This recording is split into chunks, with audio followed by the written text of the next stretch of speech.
Hi guys, it's Professor Green here. Welcome to ECK 465. You made it through pre-primary student teaching, and now this is the last leg of your journey to becoming a licensed teacher. ECK 465 and the EdTPA. Let me start by saying, going over the syllabus a little bit, but just to welcome you and let you know, first and foremost, it's natural if you feel a little bit of anxiety about the EdTPA. We have a lot of experience in this area, I will tell you that. And the most important thing I want you to take away is you're here for a reason. You've been through all the courses, you made it through pre-primary student teaching. In other words, you have the skills to do this. It's just a matter of executing. Is it going to be easy? No. It takes a lot of dedication, a lot of planning your time. Planning your time is the single most important thing that you can do, making sure that you allow yourself time to work on your EdTPA tasks. So the design of this course had that in mind. So I'll go through that in a little bit, but let me just introduce some of the basics here. So as you know, it's the primary student teaching seminar, and then there's my name, email, and I want to make sure that we also discuss. I've heard from several faculty members that the email in D2L was causing them fits. I'm not sure what the issue with that was. I absolutely had that happen last term, but you can guarantee that if you don't hear from me within 24 hours, usually within an hour or two, because you are at the top of my list in terms of priorities. I want to make sure you're taken care of. If you haven't heard a response from me, you can pretty much guess that I didn't get it. So please email me again. And I would say, just to be safe, use the NLU email, the regular email. But I know that's kind of a pain, but just to make sure that you get that response. And again, if you don't hear from me, just assume that I didn't get the message. And for immediate assistance, and this has worked really well with students. Not a lot of you guys did this last term, but a lot of the 465 students from last term did, where they would just text me the word Zoom with their name, and then I would know that you need or would like immediate assistance. If I'm not in a meeting, I jump on Zoom right away. I'll let you know, and that I'm available, and then we can meet and usually hammer out issues right away on the spot. So that's the idea, is to just try and be. It's kind of the theme of the course. Try and be as efficient as possible, and just get things done, in a timely manner. So here we go. You have all the prerequisites. You're ready to go there. And again, I'm just going over the syllabus. And if you see 470, please ignore that.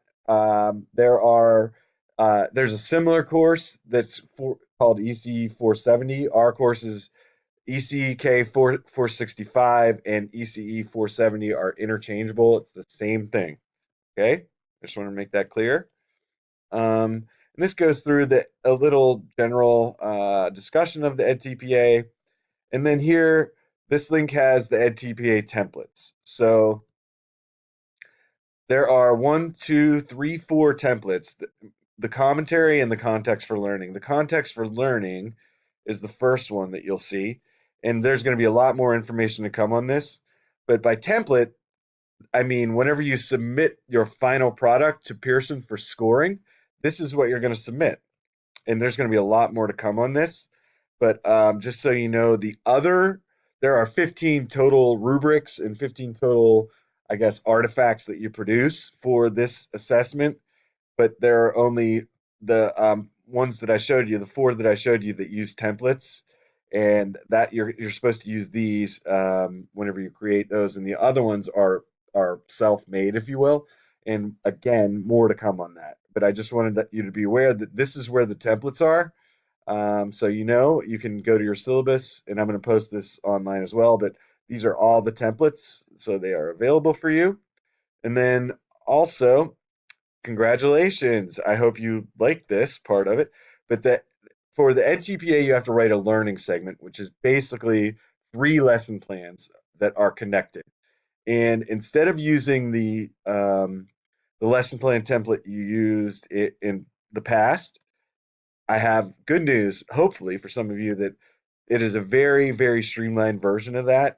And there was a reason. So let me explain quickly why you first use the other long sort of version, if you will, of lesson plan template because we wanted to expose you to these ideas, NTPA ideas and tasks before you made it to this point, because we felt that it wouldn't be fair for you to come into this and be like not have an idea of what the context for learning is, and that sort of thing, for example. So it's a very streamlined version, and the blue wording in there are just suggestions that you can simply take out. You can delete and make sure that your lesson plan is 4 pages. But as you see, it's very much more streamlined and user friendly. So I hope you enjoy that. And I also want to note, please use this template only for your EdTPA lessons and your formal observations from your coach. Whenever you plan, your classroom activities for whenever you take over for 3 weeks, you can use whatever the host teacher uses. Just to make that clear, this lesson plan template is only for formal observations from your coach and your EdTPA lessons. And speaking of classroom activities by week, it's the same as your pre-primary. It's a suggested timeline. You guys are experienced at this point, so if you're ready to move faster than the suggestions here, go for it. The important thing is that you take over for 3 weeks. Generally, that's week 5, 6, and 7. If you're ready to move faster than that, go for it. It's just a constant communication with your coach and most of all, your host teacher. Think of your host teacher as your boss in this situation. Um, we're very flexible and we want to meet each of you individually where you are in terms of development as a teacher. And the syllabus goes on with some things of what to expect. And by this time, you guys are all old pros, so you kind of get it. And then you should be familiar with the field appraisal form. I linked it here. That's how you're going to be evaluated from your coach and your host teacher. Your coach will fill one out. There are 4 visits, and they'll fill one of these out for the 3 visits, and it's kind of what they're looking for. And it'll give you ideas on what to work from. And after many discussions, this tool is not perfect. There is not such a thing as a perfect tool to use with student teachers and coaches, but it's meant to give you an idea, insight into your own teaching, and the major benefit of this, reading this is going to come from the summary statements from your host teacher and your coach to let you know what you're doing well and what you can improve on. But that's they will send that to you. They will send that to me during the midterm. Your host teacher, that is, during the midterm and final, and it's just another way to kind of reflect on what you're doing and how to improve and what and a lot of different things like what we're doing well as an entire program. It sheds a lot of insight into many different things. So that's how what will help you prepare your lessons and things to think about. And then back to the syllabus. Okay, and then this describes your host teacher, seminar instructor, which is me. And to let you know my role, I'm here to facilitate. I am very limited to what I can tell you on your work, on your EdTPA tasks, because, for instance, I'm not allowed to say, "Hey, Rachel, you're missing a sentence in task 2, or you need to provide a citation." I can't do that because this is going to an external scorer, but I can tell you, hey, your formatting's off on your context for learning. You're not using the proper template. Use this template. So I can do general things like that, but I cannot give you specific feedback in terms of your content. Um, okay, so these 3 resources, the required textbooks, they're not really textbooks. They're just documents. Making good choices is a great place to start. Learning about the EdTPA, it tells you it's the most user-friendly EdTPA document you'll find. So there's a link to that. And then, of course, the Early Childhood Ed Handbook and the Understanding Rubric Level Progressions. Not very exciting, I'll admit it, but why these documents are important. So let me start with the rubric level progressions. There are 15 rubrics, 15 of them. And I created a video on how to attack each of these rubrics, or rubrics 1 through 10. We're missing 11 through 15, but how to attack those rubrics from the perspective of having at least, they're scored out of 5 points total, 5 max, 1 minimum. How to score as high as possible, where you can scoop up points to help you, get past 39 points, which is our goal.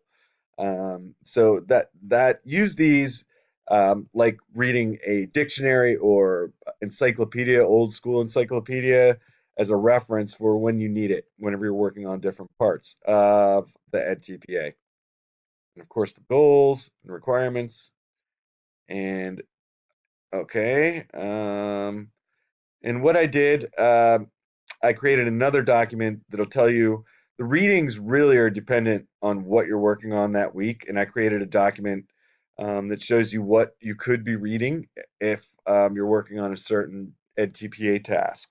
But each week there's a discussion board that was created to help you work with your classmates, identify potential your goals for the week, identify potential challenges, and then potential solutions. And the idea is that you talk with one another to figure out, how or what possible way you could approach these EdTPA tasks in a way to maximize your time and maximize the impact of that time that you spend on them.